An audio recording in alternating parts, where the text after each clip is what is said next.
ನಮಸ್ಕಾರ, first tube ನ ಮತ್ತೊಂದು ವಿಡಿಯೋಗೆ ಸ್ವಾಗತ.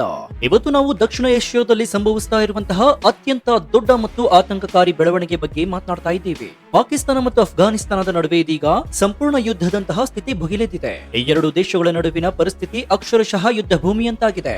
ಒಂದ್ ಕಡೆ ಪಾಕಿಸ್ತಾನವು ತೀವ್ರವಾದಂತಹ ವಾಯು ದಾಳಿಯನ್ನು ನಡೆಸ್ತಾ ಇದ್ರೆ, ಅತ ಅಫ್ಘಾನಿಸ್ತಾನ ಕೂಡ ಉಗ್ರವಾದ ಪ್ರತಿ ದಾಳಿಯ ಮೂಲಕ ಪಾಕಿಸ್ತಾನವನ್ನ ಕೆಂಗಡಿಸಿದೆ. ಪಾಕಿಸ್ತಾನವು ಅಫ್ಘಾನಿಸ್ತಾನದ ಮೇಲೆ ಭಾರಿ ವಾಯು ದಾಳಿಯನ್ನು ನಡೆಸಿದ್ದು, ಇದಕ್ಕೆ ಪ್ರತಿಯಾಗಿ ಅಫ್ಘಾನಿಸ್ತಾನವು 55 ಪಾಕಿಸ್ತಾನಿ ಸೈನಿಕರನ್ನ ಮಟೆಶ್ ಮಾಡುವ ಮೂಲಕ ತಕ್ಕ ಪ್ರತೀಕಾರ ತೀರಿಸಿಕೊಂಡಿದೆ. ಈ ಬೆಳವಣಿಗೆಯು ಪಾಕಿಸ್ತಾನವನ್ನ ತೀವ್ರವಾಗಿ ಕೆರಳಿಸಿದ್ದು, ಅಫ್ಘಾನಿಸ್ತಾನದ ತಾಲಿಬಾನ್ ಆಡಳಿತದ ವಿರುದ್ಧ ಪಾಕಿಸ್ತಾನದ ಸೇನೆಯು ಆಪರೇಷನ್ ಘಜಾಬ್ಲಿಲ್ ಹಕ್ ಎಂಬಂತಹ ಮಿಲಿಟರಿ ಕಾರ್ಯಾಚರಣೆಯನ್ನ ಆತುರಾತುರವಾಗಿ ಪ್ರಾರಂಭಿಸಿದೆ. ಅಫ್ಘಾನಿಸ್ತಾನದಲ್ಲಿ ರಾತ್ರಿಯಿಡೀ ನಡೆದಂತಹ ಈ ವಾಯು ದಾಳಿಯಲ್ಲಿ 130ಕ್ಕೂ ಹೆಚ್ಚು ಮಂದಿ ಸಾವಿಗೀಡಾಗಿದ್ದಾರೆ. ಹೀಗಂತ ಪಾಕಿಸ್ತಾನವೇ ಸ್ವತಃ ಹೇಳಿಕೊಂಡಿದೆ. ಪ್ರಸ್ತುತ ಈ ಎರಡು ದೇಶಗಳ ನಡುವಿನ ಉದ್ವಿಗ್ನತೆಯು ತೀವ್ರ ಸ್ವರೂಪವನ್ನು ಪಡೆದುಕೊಂಡಿದೆ. ಹಾಗಾದ್ರೆ ಬನ್ನಿ, ಪಾಕಿಸ್ತಾನ ಮತ್ತು ಅಫ್ಘಾನಿಸ್ತಾನದ ನಡುವಿನ ಯುದ್ಧೋನ್ಮಾದ ಹೇಗಿದೆ ಅನ್ನೋದನ್ನ ಹೇಳ್ತೀವಿ. ಆದ್ರೆ ಅದಕ್ಕೂ ಮುನ್ನ, ಈ ಯುದ್ಧ ಸಮಯದಲ್ಲಿ ಅಫ್ಘಾನಿಸ್ತಾನಕ್ಕೆ ಭಾರತ ಸಹಾಯವನ್ನು ಮಾಡಬೇಕಾ? ಹೌದು ಅಂತಾದ್ರೆ ಎಸ್ ಅಂತ ಕಮೆಂಟ್ ಮಾಡಿ ಹಾಗೂ ವಿಡಿಯೋಗೆ ಲೈಕ್ ಕೊಡಿ. ಪಾಕಿಸ್ತಾನದ ಮಾಹಿತಿ ಸಚಿವ ಅತಾವುಲ್ಲಾ ತರಾರ್ ಅವರ ಹೇಳಿಕೆಯ ಪ್ರಕಾರ, ಈ ಆಪರೇಷನ್ ಗಜಾಬ್ಲಿಲ್ ಕಾರ್ಯಾಚರಣೆಯ ಸಮಯದಲ್ಲಿ 136 ಅಫ್ಘಾನ್ ತಾಲಿಬಾನ್ ಕಾರ್ಯಕರ್ತರು ಸಾವನ್ನಪ್ಪಿದ್ದಾರೆ ಮತ್ತು 200ಕ್ಕೂ ಹೆಚ್ಚು ಜನರು ಗಾಯಗೊಂಡಿದ್ದಾರೆ. ಕಾಬೂಲ್, ಪಕ್ತಿಕಾ ಮತ್ತು ಕಂದಹಾರ್ನಲ್ಲಿರುವಂತಹ ಅಫ್ಘಾನಿಸ್ತಾನದ ತಾಲಿಬಾನ್ ರಕ್ಷಣಾ ನೆಲೆಗಳನ್ನ ಗುರಿಯಾಗಿಸಿಕೊಂಡು ಈ ದಾಳಿಯನ್ನು ನಡೆಸಲಾಗಿದೆ ಅಂತ ಪಾಕಿಸ್ತಾನ ಹೇಳಿಕೊಂಡಿದೆ. ಪಾಕಿಸ್ತಾನದ ವಾಯುದಾಳಿಗಳು 27 ಅಫ್ಘಾನ್ ತಾಲಿಬಾನ್ ಸರ್ಕಾರಿ ಹೊರಠಾಣೆಗಳನ್ನ ಸಂಪೂರ್ಣವಾಗಿ ನಾಶಪಡಿಸಿವೆ ಮತ್ತು ಪಾಕಿಸ್ತಾನಿ ಪಡೆಗಳು 9 ನೆಲೆಗಳನ್ನ ತಮ್ಮ ವಶಕ್ಕೆ ತೆಗೆದುಕೊಂಡಿವೆ. ಗಜಾಬಲಿಲ್ ಹಕ್ ಕಾರ್ಯಾಚರಣೆಯ ಅಡಿಯಲ್ಲಿ 2 ಕಾರ್ಪ್ಸ್ ಪ್ರಧಾನ ಕಚೇರಿಗಳು, 3 ಬ್ರಿಗೇಡ್ ಪ್ರಧಾನ ಕಚೇರಿಗಳು, 2 ಮದ್ದುಗುಂಡುಗಳ ಡಿಪೋಗಳು, ಲಾಜಿಸ್ಟಿಕ್ಸ್ ಬೇಸ್ ಮತ್ತು 3 ಬೆಟಾಲಿಯನ್ ಪ್ರಧಾನ ಕಚೇರಿಗಳು, 2 ಸೆಕ್ಟರ್ ಪ್ರಧಾನ ಕಚೇರಿಗಳನ್ನ ಅಫ್ಘಾನಿಸ್ತಾನದಲ್ಲಿ ನಾಶಪಡಿಸಲಾಗಿದೆ ಅಂತ ಪಾಕಿಸ್ತಾನಿ ಸೇನೆ ಹೇಳಿಕೊಂಡಿದೆ. ಇದರ ಜೊತೆಗೆ 80ಕ್ಕೂ ಹೆಚ್ಚು ಟ್ಯಾಂಕ್ಗಳು, ಫಿರಂಗಿ ಬಂದೂಕುಗಳು ಮತ್ತು ಶಸ್ತ್ರಸಜ್ಜಿತ ಸಿಬ್ಬಂದಿ ವಾಹನಗಳು ಸಹ ಈ ದಾಳಿಯಲ್ಲಿ ನಾಶವಾಗಿವೆ ಎಂಬುದನ್ನ ಪಾಕಿಸ್ತಾನ ಹೇಳಿದೆ. ಇನ್ನು ಅಫ್ಘಾನಿಸ್ತಾನವು ಪಾಕಿಸ್ತಾನದ ಮೇಲೆ ಗಡಿಯಾಚೆಗಿನ ಭಾರಿ ದಾಳಿಗಳನ್ನು ನಡೆಸಿದ ನಂತರವೇ ಪಾಕಿಸ್ತಾನ ಈ ವೈಮಾನಿಕ ದಾಳಿಯನ್ನು ನಡೆಸಲು ಮುಂದಾಯಿತು. ಈ ಅಫ್ಘಾನಿಸ್ತಾನದ ದಾಳಿಯಲ್ಲಿ 50ಕ್ಕೂ ಹೆಚ್ಚು ಪಾಕಿಸ್ತಾನಿ ಸೈನಿಕರು ಸಾವನ್ನಪ್ಪಿದ್ದಾರೆ. ಇದರ ಬೆನ್ನಲ್ಲೇ ಪಾಕಿಸ್ತಾನವು ಆಪರೇಷನ್ ಘಜಾಬ್ಲಿಲ್ ಹಕ್ ಅನ್ನು ಅಧಿಕೃತವಾಗಿ ಪ್ರಾರಂಭಿಸಿತು. ಇದರ ಪರಿಣಾಮವಾಗಿ ಕಾಬೂಲ್ನಲ್ಲಿ 3 ಬೃಹತ್ ಸ್ಫೋಟಗಳು ಮತ್ತು ಯುದ್ಧ ವಿಮಾನಗಳ ಶಬ್ದಗಳು ಕೇಳಿಬಂದಿವೆ. ಆದರೆ ಪಾಕಿಸ್ತಾನದ ಈ ಹಿಂದಿನ ವೈಮಾನಿಕ ದಾಳಿಗೆ ಪ್ರತೀಕಾರವಾಗಿ 1 ಡಜನ್ಗೂ ಹೆಚ್ಚು ಪಾಕಿಸ್ತಾನಿ ಸೇನಾ ಠಾಣೆಗಳನ್ನ ನಾವು ವಶಪಡಿಸಿಕೊಂಡಿದ್ದೀವಿ ಅಂತ ಕಾಬೂಲ್ ಸ್ವತಃ ಘೋಷಣೆ ಮಾಡಿದೆ. ಪಾಕಿಸ್ತಾನದ ರಕ್ಷಣಾ ಸಚಿವ ಖವಾಜಾ ಮೊಹಮ್ಮದ್ ಆಸಿಫ್ ಅವರು ತಾಲಿಬಾನ್ ಸರ್ಕಾರದ ದಾಳಿಗೆ ತಮ್ಮ ಸೇನೆಯು ಅತ್ಯಂತ ಬಲವಾಗಿ ಪ್ರತೀಕಾರವನ್ನು ತೀರಿಸಿಕೊಳ್ಳಲಿದೆ ಅಂತ ಹೇಳಿದ್ದಾರೆ. ಆದಾಗ್ಯೂ ವಾಸ್ತವದಲ್ಲಿ ಅಫ್ಘಾನಿಸ್ತಾನವು ಪಾಕಿಸ್ತಾನಕ್ಕೆ ಅತ್ಯಂತ ಗಮನಾರ್ಹವಾದಂತಹ ಮತ್ತು ಮರೆಯಲಾಗದ ಹೊಡೆತವನ್ನು ನೀಡಿದೆ. ಅಫ್ಘಾನಿಸ್ತಾನ ಸೇನೆ ದಾಳಿಯಲ್ಲಿ 50ಕ್ಕೂ ಹೆಚ್ಚು ಪಾಕಿಸ್ತಾನಿ ಸೈನಿಕರು ಸಾವನ್ನಪ್ಪಿದ್ದಾರೆ ಅಂತ ಅಫ್ಘಾನಿಸ್ತಾನದ ರಕ್ಷಣಾ ಸಚಿವಾಲಯ ಸ್ಪಷ್ಟವಾಗಿ ಹೇಳಿದೆ. 13 ಸೈನಿಕರ ಶವಗಳನ್ನ ಪಾಕಿಸ್ತಾನಕ್ಕೆ ಹಿಂದಿರುಗಿಸಲಾಗಿದೆ ಮತ್ತು ಕೆಲವರನ್ನ ಜೀವಂತವಾಗಿ ಸೆರೆ ಹಿಡಿಯಲಾಗಿದೆ. ಪಾಕಿಸ್ತಾನ ಸೇನೆಯ ಡಜನ್ ಗಟ್ಟಲೆ ಶಸ್ತ್ರಾಸ್ತ್ರಗಳನ್ನು ವಶಪಡಿಸಿಕೊಂಡಿರುವುದಾಗಿ ಮತ್ತು ಅಫ್ಘಾನಿಸ್ತಾನ ಸೇನೆಯು ಗಡಿಯಲ್ಲಿ ಪಾಕಿಸ್ತಾನ ಸೇನೆಯ ವಿರುದ್ಧ ಇನ್ನೂ ಪ್ರಬಲ ಪ್ರತೀಕಾರವನ್ನು ತೀರಿಸಿಕೊಳ್ಳಲಿದೆ ಅಂತ ಅಫ್ಘಾನಿಸ್ತಾನದ ಸರ್ಕಾರವು ಜಗತ್ತಿಗೆ ತಿಳಿಸಿದೆ. ಆದರೆ ಕಾಬೂಲ್ನಲ್ಲಿ ಸಂಭವಿಸಿದ ಸಾವು ನೋವುಗಳ ಬಗ್ಗೆ ಅಫ್ಘಾನಿಸ್ತಾನ ನೀಡ್ತಾ ಇರುವಂತಹ ಅಂಕಿಅಂಶಗಳನ್ನ ಇಸ್ಲಾಮಾಬಾದ್ ಸಾರಾಸಗಟ್ಟಾಗಿ ತಿರಸ್ಕರಿಸಿದೆ. ಪಾಕಿಸ್ತಾನದ ಮಾಹಿತಿ ಸಚಿವ ಅತಾವುಲ್ಲಾ ತರೂರ್ ಅವರು ಕೇವಲ 2 ಪಾಕಿಸ್ತಾನಿ ಸೈನಿಕರು ಸಾವನ್ನಪ್ಪಿದ್ದಾರೆ ಮತ್ತು 3 ಗಾಯಗೊಂಡಿದ್ದಾರೆ, ಆದರೆ 36 ಅಫ್ಘಾನ್ ಯೋಧರು ಸಾವನ್ನಪ್ಪಿದ್ದಾರೆ ಅಂತ ಸಮರ್ಥಿಸಿಕೊಂಡಿದ್ದಾರೆ. ಅಫ್ಘಾನಿಸ್ತಾನದ ಈ ಮಿಲಿಟರಿ ಕ್ರಮವನ್ನ ಅಪ್ರಚೋದಿತ ಅಂತ ಅವರು ವಿವರಿಸಿದ್ದು, ಪಾಕಿಸ್ತಾನವು ತನ್ನ ಸಾರ್ವಭೌಮತೆಯ ರಕ್ಷಣೆಗಾಗಿ ಬಲವಾಗಿ ಪ್ರತೀಕಾರ ತೀರಿಸಿಕೊಳ್ತಾ ಇದೆ ಅಂತ ಹೇಳಿದ್ದಾರೆ. ಇನ್ನು ಪಾಕಿಸ್ತಾನದ ಗಡಿಯಲ್ಲಿ ತನ್ನ ಪಡೆಗಳು ಹೊಸ ದಾಳಿಗಳನ್ನ ಮುಂದುವರಿಸಲಿವೆ ಅಂತ ಅಫ್ಘಾನಿಸ್ತಾನದ ಸರ್ಕಾರ ಹೇಳಿದ್ದು, ಇದು 2 ನೆರೆಹೊರೆಯ ರಾಷ್ಟ್ರಗಳ ನಡುವಿನ ಉದ್ವಿಗ್ನತೆಯನ್ನ ಮತ್ತಷ್ಟು ಹೆಚ್ಚಿಸಿದೆ. ಕಂದಹಾರ್ ಮತ್ತು ಹೆಲ್ಮಂಡ್ನ ಡ್ಯೂರಾಂಡೋ ರೇಖೆಯ ಉದ್ದಕ್ಕೂ ಪಾಕಿಸ್ತಾನಿ ಮಿಲಿಟರಿ ಪೋಸ್ಟರ್ ಗಳನ್ನ ಗುರಿಯಾಗಿಸಿಕೊಂಡು ನಿರಂತರವಾಗಿ ಕಾರ್ಯಾಚರಣೆಗಳು ಪ್ರಾರಂಭವಾಗಿವೆ ಅಂತ ಅಫ್ಘಾನಿಸ್ತಾನದ ಇಸ್ಲಾಮಿಕ್ ಎಮಿರೇಟ್ಸ್ ವಕ್ತಾರ ಜಬಿಯುಲ್ಲಾ ಮುಜಾಹಿದ್ ಹೇಳಿದ್ದಾರೆ. ಇನ್ನು ಪಾಕಿಸ್ತಾನದ ಇತ್ತೀಚಿನ ವೈಮಾನಿಕ ದಾಳಿಗಳ ಪ್ರಕ್ರಿಯೆಯಾಗಿ ನಾವು ಈ ಪ್ರತೀಕಾರದ ಕ್ರಮವನ್ನು ಕೈಗೊಳ್ಳುತ್ತಾ ಇರುವುದಾಗಿ ಅಫ್ಘಾನಿಸ್ತಾನ ಗುರುವಾರ ರಾತ್ರಿ ಸ್ಪಷ್ಟಪಡಿಸಿದೆ. ಅಫ್ಘಾನ್ ಅಧಿಕಾರಿಗಳ ಪ್ರಕಾರ ಗಡಿ ಪ್ರದೇಶಗಳಲ್ಲಿನ ಕಾರ್ಯಾಚರಣೆಯ ಸಮಯದಲ್ಲಿ ಇದುವರೆಗೆ 15 ಶತ್ರು ಪೋಸ್ಟರ್ ಗಳನ್ನ ಯಶಸ್ವಿಯಾಗಿ ವಶಪಡಿಸಿಕೊಳ್ಳಲಾಗಿದೆ. ಇನ್ನು ಈ ಕಾರ್ಯಾಚರಣೆಯ ಸಮಯದಲ್ಲಿ ಹಲವಾರು ಪಾಕಿಸ್ತಾನಿ ಸೈನಿಕರು ಸಾವನ್ನಪ್ಪಿದ್ದಾರೆ ಮತ್ತು ಅನೇಕರು ಜೀವಂತವಾಗಿ ಸೆರೆ ಹಿಡಿಯಲಾಗಿದೆ ಅಂತ ತಿಳಿಸಿದ್ದು, ಶತ್ರುಗಳ ವಿರುದ್ಧ ಕಾರ್ಯಾಚರಣೆ ನಿರಂತರವಾಗಿ ಮುಂದುವರಿಯುತ್ತೆ ಮತ್ತು ಗಡಿ ಪ್ರದೇಶದಲ್ಲಿ ಮಹತ್ವದ ಕಾರ್ಯಾಚರಣೆಯ ಲಾಭವನ್ನ ಪಡೆಯಲಾಗುತ್ತೆ ಅಂತ ಅಫ್ಘಾನಿಸ್ತಾನ ದೃಢಪಡಿಸಿದ್ದು, ದಾಳಿ ಪ್ರತಿ ದಾಳಿ ಈಗ ಮುಂದುವರೆದಿದೆ. ಇನ್ನು ರಾತ್ರಿ ಕತ್ತಲೆಯ ಲಾಭವನ್ನು ಪಡೆದುಕೊಂಡು ಪ್ರತಿಯೊಂದು ಶತ್ರು ಚಲನೆಯನ್ನ ನಿಖರವಾಗಿ ಗುರಿಯಾಗಿಸಲಾಗುವುದು ಅಂತ ಈ ಹೇಳಿಕೆಯಲ್ಲಿ ಎಚ್ಚರಿಸಲಾಗಿದೆ.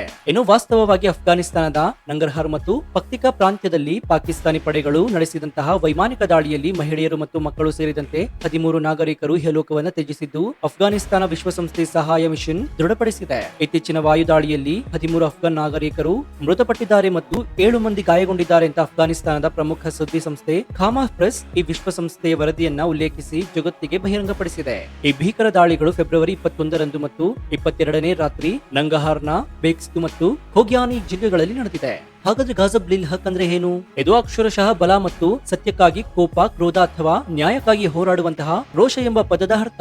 ಇದು ಮೂಲತಃ ಅರೇಬಿಕ್ ಪದವಾಗಿದ್ದು ಅಫ್ಘಾನಿಸ್ತಾನದ ವಿರುದ್ಧ ಪಾಕಿಸ್ತಾನ ಕೈಗೊಂಡಿರುವಂತಹ ಈ ತೀವ್ರ ಮಿಲಿಟರಿ ವಾಯು ಕಾರ್ಯಾಚರಣೆಗೆ ನೀಡಲಾದ ಅಧಿಕೃತ ಹೆಸರಾಗಿದೆ. ನೆರೆ ರಾಜ್ಯಗಳಾದಂತಹ ಅಫ್ಘಾನಿಸ್ತಾನ ಮತ್ತು ಪಾಕಿಸ್ತಾನದ ನಡುವೆ ಇದೀಗ ಅಕ್ಷರಶಃ ಒಂದು ಪೂರ್ಣ ಪ್ರಮಾಣದ ಯುದ್ಧವೇ ಆರಂಭವಾಗಿದೆ. ಈ ಎರಡು ದೇಶಗಳ ನಡುವಿನ ಹಂಚಿಕೆಯ ಗಡಿಯಲ್ಲಿ ಮತ್ತೆ ಭಾರಿ ಘರ್ಷಣೆಗಳು ನಡೆದ ನಂತರ ಇಸ್ಲಾಮಾಬಾದ್ ಅಫ್ಘಾನಿಸ್ತಾನ ತಾಲಿಬಾನ್ ಸರ್ಕಾರದ ಮೇಲೆ ಮುಕ್ತ ಯುದ್ಧ ಘೋಷಿಸುವ ಹಂತಕ್ಕೆ ತಲುಪಿದೆ. ಪಾಕಿಸ್ತಾನದ ರಕ್ಷಣಾ ಸಚಿವ ಖವಾಜಾ ಮೊಹಮ್ಮದ್ ಆಸಿಫ್ ಅವರು ತಾವು ನೆರೆಯ ಅಫ್ಘಾನಿಸ್ತಾನದೊಂದಿಗೆ ಬಹಿರಂಗ ಯುದ್ಧದಲ್ಲಿದ್ದೀವಿ ಅಂತ ಬಹಿರಂಗವಾಗಿ ಹೇಳ್ಕೊಂಡಿದ್ದಾರೆ. ರಾತ್ರೋರಾತ್ರಿ ಗಡಿ ಭಾಗದಲ್ಲಿ ಉದ್ವಿಗ್ನತೆ ಮಿತಿ ಮೀರಿ ಹೆಚ್ಚಾಗ್ತಾ ಇದ್ದಂತೆ ಇಸ್ಲಾಮಾಬಾದ್ನ ತಾಳ್ಮೆ ಸಂಪೂರ್ಣವಾಗಿ ಮುಗಿದಿದೆ ಅಂತ ಅವರು ಘೋಷಣೆ ಮಾಡಿದ್ದಾರೆ. ನಮ್ಮ ತಾಳ್ಮೆಯ ಪಾತ್ರೆ ಉಕ್ಕಿ ಹರಿಯಿತು, ಈಗ ನಮ್ಮ ಮತ್ತು ನಿಮ್ಮ ನಡುವೆ ಮುಕ್ತ ಯುದ್ಧ ನಡೀತಾ ಇದೆ ಅಂತ ಅವರು ಅಫ್ಘಾನಿಸ್ತಾನಕ್ಕೆ ನೇರ ಎಚ್ಚರಿಕೆಯನ್ನು ನೀಡಿದ್ದಾರೆ. ಅಫ್ಘಾನ್ ಪಡೆಗಳು ಪಾಕಿಸ್ತಾನಿ ಗಡಿ ಪಡೆಗಳ ಮೇಲೆ ದಾಳಿ ಮಾಡಿದ ಗಂಟೆಗಳ ನಂತರ ಪಾಕಿಸ್ತಾನವು ಕಾಬೂಲ್ ಮತ್ತು ಕಂದಹಾರ್ ಮೇಲೆ ಬಾಂಬ್ ದಾಳಿಯನ್ನು ಮಾಡಿತ್ತು. ಪಾಕಿಸ್ತಾನವು ತನ್ನ ಪಡೆಗಳು 136 ಅಫ್ಘಾನ್ ಹೋರಾಟಗಾರರನ್ನ ಕೊಂದಿದ್ದಾರೆ ಅಂತ ಹೇಳ್ಕೊಂಡಿದೆ. ಇನ್ನು ಕಾಬೂಲ್ ತನ್ನ ದಾಳಿಯಲ್ಲಿ 15 ಪಾಕಿಸ್ತಾನಿ ಸೈನಿಕರನ್ನ ಸಾವನ್ನಪ್ಪಿದ್ದಾರೆ ಅಂತ ಹೇಳ್ಕೊಂಡಿದೆ. ಗಡಿಯಲ್ಲಿ ಹಿಂಸಾಚಾರವು ಕ್ಷಣ ಕ್ಷಣಕ್ಕೆ ಉಲ್ಬಣವಾಗ್ತಾ ಇದ್ದಂತೆ ಎರಡೂ ಮಿಲಿಟರಿಗಳು ಇನ್ನೊಂದು ಬದಿಯಲ್ಲಿ ಡಜನ್ ಗಟ್ಟಲೆ ಸೈನಿಕರನ್ನ ಕೊಂದು ಹಾಕಿರುವುದಾಗಿ ನಿರಂತರವಾಗಿ ಹೇಳ್ತಾ ಇದ್ದಾವೆ. ಕಾಬೂಲ್ನಲ್ಲಿ ಕನಿಷ್ಠ 3 ಬಾರಿ ಸ್ಫೋಟಗಳು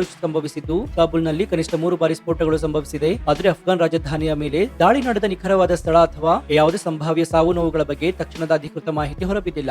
ದಕ್ಷಿಣ ಕಂದಹಾರ್ ಮತ್ತು ಆಗ್ನೇಯ ಪ್ರಾಂತ್ಯದ ಪಕ್ತಿಯಾದಲ್ಲಿ ಪಾಕಿಸ್ತಾನವು ದೊಡ್ಡ ಮಟ್ಟದ ವೈಮಾನಿಕ ದಾಳಿ ನಡೆಸಿದೆ ಅಂತ ತಾಲಿಬಾನ್ ಸರ್ಕಾರ ಸ್ಪಷ್ಟಪಡಿಸಿದೆ. ಇನ್ನು ಈ ಪ್ರಸ್ತುತ ಸಂಘರ್ಷದ ಬೇರುಗಳನ್ನು ಅರ್ಥ ಮಾಡಿಕೊಳ್ಳಲು ನಾವು ಇತಿಹಾಸದ ಪುಟವನ್ನ ತಿರುಗಿ ಹಾಕಬೇಕಾಗುತ್ತೆ. ಪಾಕಿಸ್ತಾನ ಮತ್ತು ಅಫ್ಘಾನಿಸ್ತಾನದ ನಡುವಿನ ಈ ಸಂಘರ್ಷಮಯ ಇತಿಹಾಸಕ್ಕೆ ಮುಖ್ಯ ಕಾರಣ ಬ್ರಿಟಿಷರು ಎಳೆದು ಹೋದಂತಹ ಒಂದು ಕಾಲ್ಪನಿಕ ರೇಖೆ, ಅದೇ ಡ್ಯೂರಾಂಡ್ ರೇಖೆ. 1893ರಲ್ಲಿ ಬ್ರಿಟಿಷ್ ಭಾರತದ ವಿದೇಶಾಂಗ ಕಾರ್ಯದರ್ಶಿ ಸರ್ ಮಾರ್ಟಿಮರ್ ಡ್ಯೂರಾಂಗ್ ಮತ್ತು ಅಫ್ಘಾನಿಸ್ತಾನದ ಅಮೀರ್ ಅಬ್ದುಲ್ ರೆಹಮಾನ್ ಖಾನ್ ನಡುವಿನ ಒಪ್ಪಂದದ ಮೂಲಕ ಈ ಗಡಿಯನ್ನ ಗುರುತಿಸಲಾಯಿತು. ಸುಮಾರು 2170 ಕಿಲೋಮೀಟರ್ ಉದ್ದದ ಈ ಗಡಿಯು ಪಾಶ್ಟೂನ್ ಮತ್ತು ಬಲೂಚ್ ಬುಡಕಟ್ಟು ಜನಾಂಗದವರ ಭೂಮಿಯನ್ನ, ಅವರ ಕುಟುಂಬವನ್ನ ಅಮಾನವೀಯವಾಗಿ 2 ಭಾಗವಾಗಿ ವಿಭಜಿಸಿತು. ಅಫ್ಘಾನಿಸ್ತಾನವು ಎಂದಿಗೂ ಕೂಡ ಡ್ಯೂರಾಂಡ್ ರೇಖೆಯನ್ನ ಅಂತಾರಾಷ್ಟ್ರೀಯ ಗಡಿಯಾಗಿ ಅಧಿಕೃತವಾಗಿ ಗುರುತಿಸಿಲ್ಲ. ತಾಲಿಬಾನ್ ಆಡಳಿತವಿರಲಿ ಅಥವಾ ಅದಕ್ಕೂ ಮುಂದಿದ್ದಂತಹ ಅಮೆರಿಕ ಬೆಂಬಲಿತ ಪ್ರಜಾಸತ್ತಾತ್ಮಕ ಸರ್ಕಾರವಿರಲಿ, ಕಾಬೂಲ್ನಲ್ಲಿ ಆಡಳಿತ ನಡೆಸಿದ ಯಾವುದೇ ಸರ್ಕಾರವು ಈ ಗಡಿಯನ್ನ ಒಪ್ಪಿಕೊಂಡಿಲ್ಲ. ಪಶ್ತೂನ್ ಜನಾಂಗದವರು ಪಾಕಿಸ್ತಾನದ ಖೈಬರ್ ಪಖ್ತೂನ್ಖ್ವಾ ಪ್ರಾಂತ್ಯದಲ್ಲಿ ಅಫ್ಘಾನಿಸ್ತಾನದ ಗಡಿ ಭಾಗದಲ್ಲಿ ಹೆಚ್ಚಿನ ಸಂಖ್ಯೆಯಲ್ಲಿದ್ದಾರೆ. ಈ ವಿಭಜನೆಯು ಅಫ್ಘಾನಿಸ್ತಾನದ ದೃಷ್ಟಿಯಲ್ಲಿ ಒಂದು ಐತಿಹಾಸಿಕ ಅನ್ಯಾಯವಾಗಿದೆ. ಹಾಗಾಗಿ ಪಾಕಿಸ್ತಾನವು ಗಡಿಯಲ್ಲಿ ಬೇಲಿ ಹಾಕಲು ಮುಂದಾಗಿದ್ದಲ್ಲದೆ ಅಫ್ಘಾನಿಸ್ತಾನದ ಕಡೆಯಿಂದ ತೀವ್ರ ಪ್ರತಿರೋಧ ಮತ್ತು ಗುಂಡಿನ ದಾಳಿಗಳು ನಡೀತಾನೆ ಇರ್ತವೆ. ಇದೇ ಡ್ಯೂರಾಂಡ್ ರೇಖೆಯ ವಿವಾದವು ಇವತ್ತಿನ ಈ ದೊಡ್ಡ ಮಟ್ಟದ ಯುದ್ಧದ ಪರಿಸ್ಥಿತಿಗೆ ಪ್ರಮುಖ ಅಡಿಪಾಯವಾಗಿದೆ. ಇನ್ನು ಈ ಎರಡು ರಾಷ್ಟ್ರಗಳ ನಡುವಿನ ಸಂಘರ್ಷದಲ್ಲಿ ಮತ್ತೊಂದು ಪ್ರಮುಖ ಪಾತ್ರಧಾರಿ ಅಂದರೆ ಅದು ಟಿಟಿಪಿ. ಟಿಟಿಪಿ ಎಂಬುದು ಪಾಕಿಸ್ತಾನದೊಳಗೆ ಹುಟ್ಟಿಕೊಂಡಂತಹ ಒಂದು ಉಗ್ರಗಾಮಿ ಸಂಘಟನೆಯಾಗಿದ್ದು ಪಾಕಿಸ್ತಾನಿ ಸರ್ಕಾರವನ್ನ ಉರುಳಿಸಿ ಅಲ್ಲಿ ಕಟ್ಟುನಿಟ್ಟಾದಂತಹ ಇಸ್ಲಾಮಿಕ್ ಶರಿಯಾ ಕಾನೂನನ್ನ ಜಾರಿಗೆ ತರುವುದು ಅವರ ಮುಖ್ಯ ಗುರಿಯಾಗಿದೆ. ವಿಪರ್ಯಾಸವೇನೆಂದ್ರೆ ಪಾಕಿಸ್ತಾನವು ದಶಕಗಳ ಕಾಲ ಅಫ್ಘಾನಿಸ್ತಾನದಲ್ಲಿ ಅಸ್ಥಿರತೆಯನ್ನು ಮೂಡಿಸಲು ಅಫ್ಘಾನ್ ತಾಲಿಬಾನ್ಗೆ ಬೆಂಬಲ, ಹಣ ಮತ್ತು ಆಶ್ರಯವನ್ನ ನೀಡುತ್ತಾ ಬಂದಿತ್ತು. ಆದ್ರೆ 2020ರಲ್ಲಿ ಅಫ್ಘಾನಿಸ್ತಾನದಲ್ಲಿ ತಾಲಿಬಾನ್ಗಳು ಅಧಿಕಾರಕ್ಕೆ ಬಂದ ನಂತರ ಪರಿಸ್ಥಿತಿ ಸಂಪೂರ್ಣವಾಗಿ ಉಲ್ಟಾ ಆಯಿತು. ಪಾಕಿಸ್ತಾನವು ಅಫ್ಘಾನ್ ತಾಲಿಬಾನಿಗಳು ತಮಗೆ ವಿಧೇಯಕರಾಗಿರ್ತಾರೆ ಅಂತ ಭಾವಿಸಿತ್ತು. ಆದ್ರೆ ತಾಲಿಬಾನ್ ಆಡಳಿತವು ಪಾಕಿಸ್ತಾನದ ನಿಯಂತ್ರಣದಿಂದ ಹೊರಬಂದಿತ್ತು ಮತ್ತು ಪಾಕಿಸ್ತಾನದ ವಿರುದ್ಧವೇ ಹೋರಾಡ್ತಾ ಇರುವಂತಹ ಟಿಟಿಪಿ ಬಂಡುಕೋರರಿಗೆ ಅಫ್ಘಾನಿಸ್ತಾನದಲ್ಲಿ ಆಶ್ರಯವನ್ನು ಒದಗಿಸಲು ಪ್ರಾರಂಭಿಸಿತು. ಇನ್ನು ಟಿಟಿಪಿ ಹೋರಾಟಗಾರರು ಅಫ್ಘಾನಿಸ್ತಾನದ ನೆಲವನ್ನು ಬಳಸಿಕೊಂಡು ಪಾಕಿಸ್ತಾನದ ಸೇನೆ, ಪೊಲೀಸ್ ಠಾಣೆಗಳು ಮತ್ತು ನಾಗರಿಕರ ಮೇಲೆ ನಿರಂತರವಾಗಿ ದಾಳಿಯನ್ನು ನಡೆಸ್ತಾನೆ ಇದೆ. ಪಾಕಿಸ್ತಾನವು ಈ ಟಿಟಿಪಿ ಉಗ್ರರನ್ನ ಮಟ್ಟ ಹಾಕುವ ನೆಪದಲ್ಲಿ ಅಫ್ಘಾನಿಸ್ತಾನದ ಗಡಿಯೊಳಗೆ ನುಗ್ಗಿ ವೈಮಾನಿಕ ದಾಳಿಯನ್ನು ನಡೆಸ್ತಾ ಇದೆ. ಟಿಟಿಪಿ ದಾಳಿಯಿಂದಾಗಿ ಪಾಕಿಸ್ತಾನದ ಸೇನೆಗೆ ಪ್ರತಿದಿನವೂ ಕೂಡ ಭಾರಿ ಸಾವು ನೋವು ಸಂಭವಿಸ್ತಾ ಇದೆ. ಇದು ಪಾಕಿಸ್ತಾನದ ಆಂತರಿಕ ಭದ್ರತೆಗೆ ಅತಿದೊಡ್ಡ ಸವಾಲಾಗಿ ಪರಿಣಮಿಸಿದೆ. ಇನ್ನು ಈ ಇಡೀ ಜಾಗತಿಕ ಬೆಳವಣಿಗೆಯನ್ನು ಭಾರತದ ದೃಷ್ಟಿಕೋನದಿಂದ ನೋಡುವುದಾದ್ರೆ ಭಾರತವು ಅಫ್ಘಾನಿಸ್ತಾನದೊಂದಿಗೆ ಸದಾ ಉತ್ತಮ ಸಂಬಂಧವನ್ನು ಹೊಂದಲು ಬಯಸ್ತಾ ಇದೆ. ಇನ್ನು ಅಫ್ಘಾನಿಸ್ತಾನ ಅಭಿವೃದ್ಧಿಗಾಗಿ ಸಾವಿರಾರು ಕೋಟಿ ರೂಪಾಯಿಗಳನ್ನ ಹೂಡಿಕೆ ಮಾಡಿದೆ. ಸಂಸತ್ ಭವನ ನಿರ್ಮಾಣದಿಂದ ಹಿಡಿದು ಅಣೆಕಟ್ಟುಗಳು, ಆಸ್ಪತ್ರೆ ಮತ್ತು ಶಾಲೆಗಳ ನಿರ್ಮಾಣದವರೆಗೆ ಭಾರತವು ಅಫ್ಘಾನಿಸ್ತಾನದ ಜನರಿಗೆ ಅಪಾರ ನೆರವನ್ನು ನೀಡಿದೆ. ಆದರೆ ಪಾಕಿಸ್ತಾನವು ಸದಾ ಭಾರತದ ವಿರುದ್ಧ ಭಯೋತ್ಪಾದನೆಯನ್ನು ಘೋಷಿಸುತ್ತಾ ಬಂದ ಇತಿಹಾಸ ಹೊಂದಿದೆ. ನರೇಂದ್ರ ಮೋದಿ ಅವರ ನೇತೃತ್ವದ ಭಾರತ ಸರ್ಕಾರವು ಭಯೋತ್ಪಾದನೆಯ ವಿರುದ್ಧ ಶೂನ್ಯ ಸಂಹಿತೆಯನ್ನ, ಕಠಿಣ ನೀತಿಯನ್ನ ಅಳವಡಿಸಿಕೊಂಡಿದ್ದಾರೆ. ಭಾರತವು ಗಡಿಯಲ್ಲಿ ಸರ್ಜಿಕಲ್ ಸ್ಟ್ರೈಕ್ ಮತ್ತು ಬಾಲಾಕೋಟ್ ವಾಯು ದಾಳಿಯನ್ನ ನಡೆಸುವ ಮೂಲಕ ಪಾಕಿಸ್ತಾನಕ್ಕೆ ಭಯೋತ್ಪಾದನೆಯ ಬೆಲೆ ಎಷ್ಟು ಭಯಾನಕವಾಗಿದೆ ಎಂಬುದನ್ನು ಜಗತ್ತಿಗೆ ಸ್ಪಷ್ಟವಾಗಿ ತೋರಿಸಿಕೊಟ್ಟಿದೆ. ಇನ್ನು ಭಾರತವು ಈ ಎಲ್ಲ ಭೌಗೋಳಿಕ, ರಾಜಕೀಯ ಬೆಳವಣಿಗೆಯನ್ನ ಅತ್ಯಂತ ಸೂಕ್ಷ್ಮವಾಗಿ ಗಮನಿಸಿ ಎದುರಿಸ್ತಾ ಇದೆ. ಪಾಕಿಸ್ತಾನವು ತನ್ನ ಪಶ್ಚಿಮ ಗಡಿಯಲ್ಲಿ ಅಫ್ಘಾನಿಸ್ತಾನದೊಂದಿಗೆ ನಿರಂತರ ಕಾಳಗದಲ್ಲಿ ನಿರತರಾಗಿರುವುದರಿಂದ ಅದು ಭಾರತದ ಗಡಿಯಲ್ಲಿ ಹೆಚ್ಚು ತಂಟೆಗೆ ಬರುವ ಸಾಹಸಕ್ಕೆ ಕೈ ಹಾಕುವ ಸಾಧ್ಯತೆ ಕಡಿಮೆಯಾಗಿದೆ. ಇದು ಭಾರತದ ಭದ್ರತೆಯ ದೃಷ್ಟಿಯಿಂದ ಒಂದು ರೀತಿಯ ಅನುಕೂಲಕರವಾದಂತಹ ವ್ಯೂಹಾತ್ಮಕ ಬೆಳವಣಿಗೆ ಆಗಿದೆ. ಒಟ್ಟಾರೆಯಾಗಿ ಈ ಯುದ್ಧ ಮತ್ತಷ್ಟು ತೀವ್ರ ಸ್ವರೂಪವನ್ನು ಪಡೆದುಕೊಳ್ಳುವ ಸಾಧ್ಯತೆ ಹೆಚ್ಚಾಗಿದೆ. ಸೊ ಈ ಬಗ್ಗೆ ನಿಮ್ಮ ಅಭಿಪ್ರಾಯ ಏನು ಅಂತ ಕಮೆಂಟ್ ಮಾಡಿ ಹಾಗೂ ವಿಡಿಯೋಗೆ ಲೈಕ್ ಕೊಡಿ. ಜೊತೆಗೆ ನೀವು ಇನ್ನೂ ನಮ್ಮ ಚಾನೆಲ್ ಅನ್ನು ಸಬ್ಸ್ಕ್ರೈಬ್ ಮಾಡ್ಕೊಂಡಿಲ್ಲ ಅಂದ್ರೆ ಈ ಕೂಡಲೇ ಸಬ್ಸ್ಕ್ರೈಬ್ ಮಾಡಿಕೊಂಡು ಪಕ್ಕದಲ್ಲಿರುವಂತಹ ಬೆಲ್ ಐಕಾನ್ ಅನ್ನು ಪ್ರೆಸ್ ಮಾಡಿ. ಇದರಿಂದ ನಾವು ಹಾಕುವ ಹೊಸ ವಿಡಿಯೋಗಳ ನೋಟಿಫಿಕೇಶನ್ ಮೊದಲು ನಿಮಗೆ ಸಿಗುತ್ತೆ. ಇದಾಗಿತ್ತು ಈ ಕ್ಷಣದ ವಿಶೇಷ. ನೋಡ್ತಾ ಇರಿ ಫಸ್ಟ್ ನ್ಯೂಸ್ ಕನ್ನಡ. ಧನ್ಯವಾದ.